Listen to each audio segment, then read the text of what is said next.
Okay, today I've already set my timer. It's another 3 and 23 minutes. So wish me luck. We're going to go over 3 questions, emails, or comments that I've received from you in 23 minutes. Oh, before we do that, I want to mention to you and thank you for buying my new book, Keep It Simple, Sarah, for Christian teen girls. And it is doing exceptionally well. I'm so excited. I have enjoyed meeting so many of you at book signings and out and about. And so thank you for your support. This has been a lot of fun. TV interviews this week were so much fun. And so I appreciate you. I love you. If you have not bought a copy, please order a copy. Amazon, Barnes and Noble, Walmart, local bookstores. I know I'm in Memphis. Novel is carrying the book. Palladio, Sundog Books in Seaside, Florida. If you're visiting there, Thanksgiving, we're there. Sarah is there. So Keep It Simple, Sarah, for Christian teen girls and for moms. So there's some great reminders for all of us. And I hope that you will love the book. Okay. The first question or comment is from Marcia in Louisville, Kentucky. Hi, Marcia. Hi, Heather. I love how you juggle serious and laughter all in the same paragraph. And thank you for your honesty. Well, thank you, Marcia. I do my best and I do love to laugh. But sometimes we have to talk about serious things. So I'm here for that as well. Okay, I have a question for you. My teenage son is adamant about avoiding vegetables at all costs. I cook most nights of the week and pride myself for providing delicious and nutritious meals. I need to include that I'm a nutritionist by trade. My son is refusing to eat what I cook and only wants chicken nuggets, pizza, and junk food. A salad right now is completely out of the question. He really prefers takeout and is constantly asking for money to eat out. Do any of your kids reject your meals? And if so, what do you do? Okay, before I go any further, I want to say that I am a life coach. I'm not a psychiatrist or a psychologist. If you have medical issues, then you will need to seek a medical professional. So got that out of the way.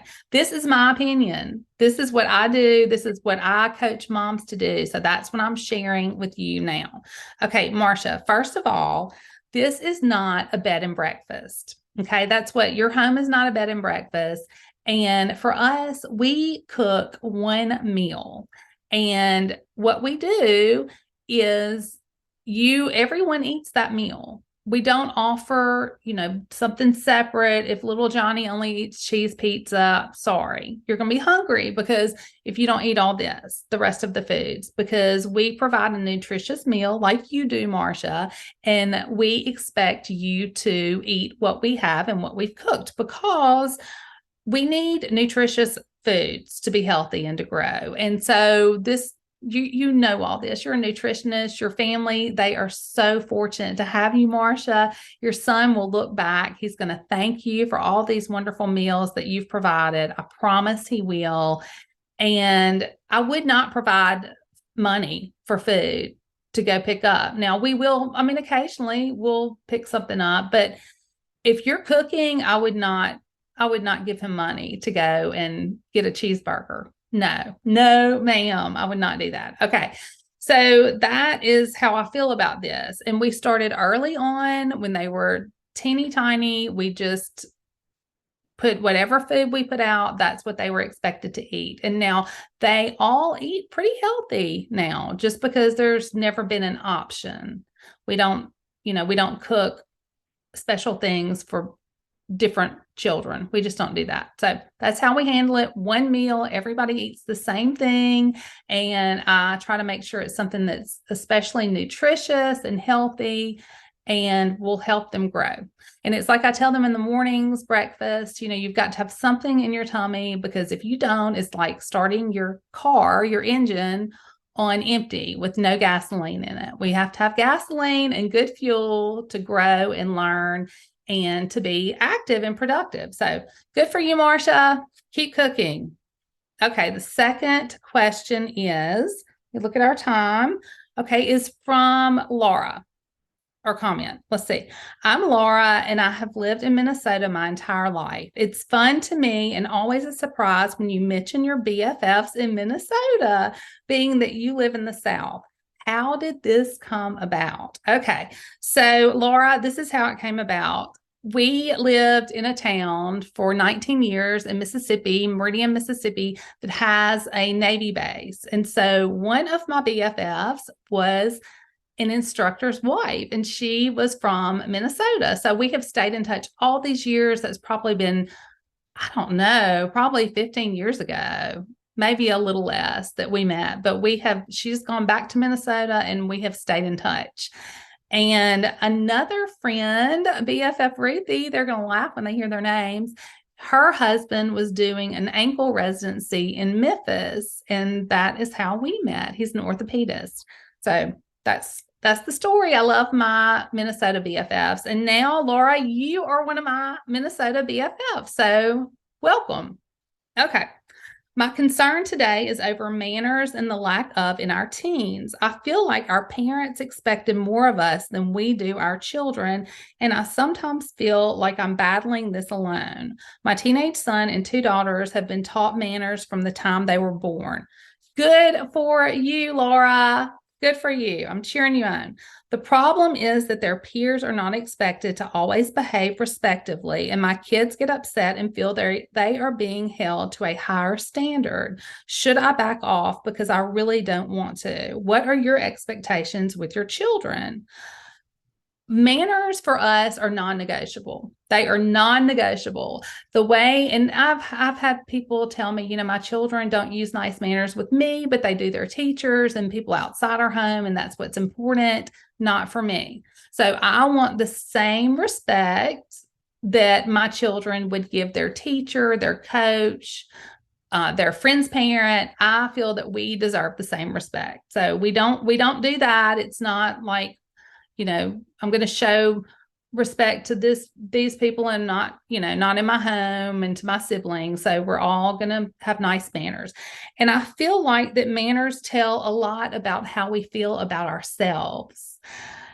They also help us to treat others with honor, dignity, and respect. And kindness. It's so important. Manners they're really underrated right now. We need them more than ever. So non-negotiable at my house. Keep it up, Laura. I'm proud of you. And I'll tell you 2 things that I do have my sons doing that our daughters, one of the things we did with them,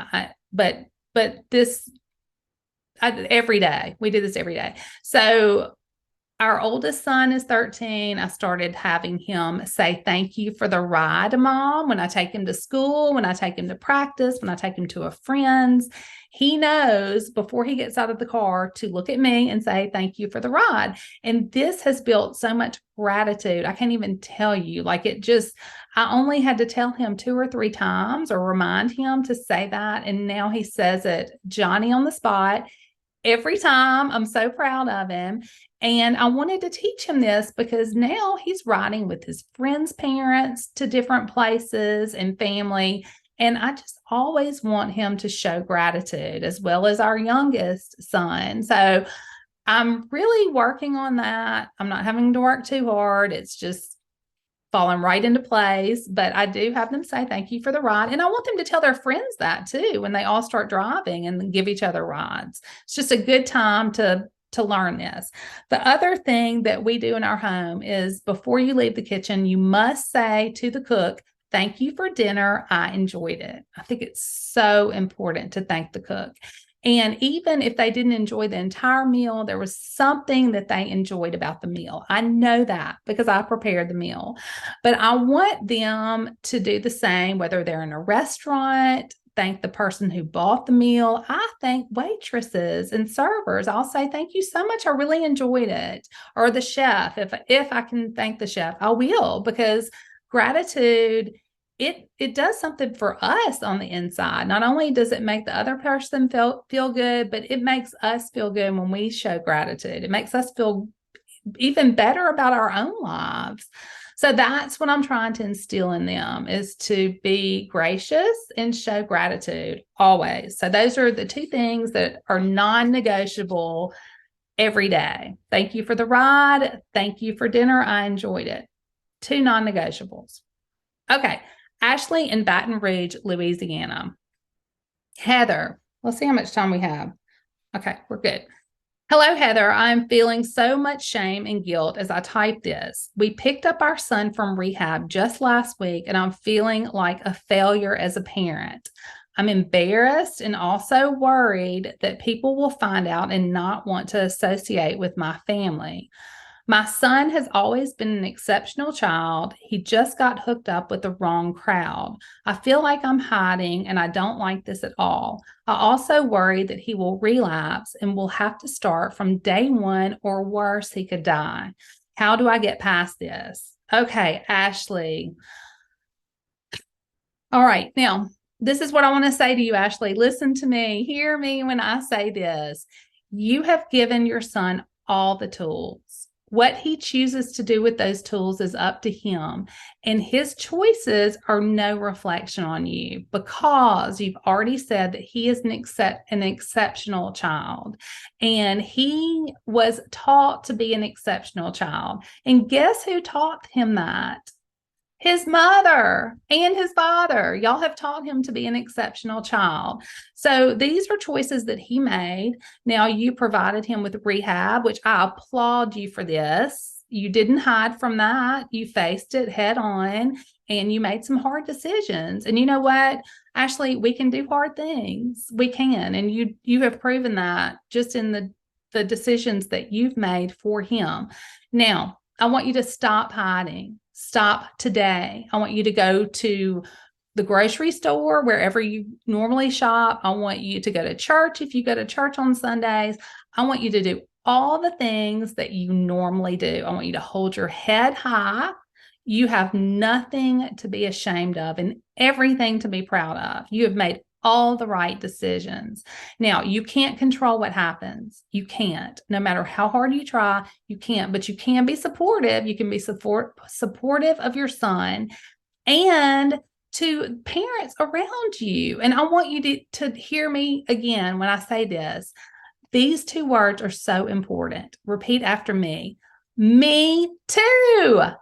Because when you say those words, just those 2 words, me too, to someone else, another mom or another parent who is going through what you have already been through or what you're going through, it helps them so much. And I learned that through coaching other women when they would talk about different topics or different things that were going on in their own lives or how they felt. When I would say, me too. I felt that way before too. I mean, you could just see the stress dissipate from their faces. So I want us all to hold our friend's hand or our whoever we're sitting next to and at school or wherever, whatever function, when they share these things with you, which are really difficult to share. And just like you've said, you're hiding. These things are difficult. Let's look at the other person and say, if it applies to us, me too. I mean, we've got to join forces. We've got to support each other as a community. And so by you going through this situation with your son, you can go out into your community because there's so many moms like you, Ashley. There's so many families like you who are going through this. I promise right now. And you can hold their hand, walk them through it and say, me too. And just love them through it. Love them hard. Just keep going, Ashley. You're doing all the right things. I promise. No one is judging you. I promise. Okay. I love y'all very much. I love you. Thank you for being with me today. And we're going to wrap it up. I made it in plenty of time. I'm so proud of myself. And don't forget to go purchase Keep It Simple Sarah. It's a great stocking stuffer for your niece, your friend, your neighbor, your daughter, your granddaughter. It's a wonderful gift for Christmas. So go grab a copy, Barnes & Noble, Walmart, like I said, Amazon, wherever you like to buy books order your copy.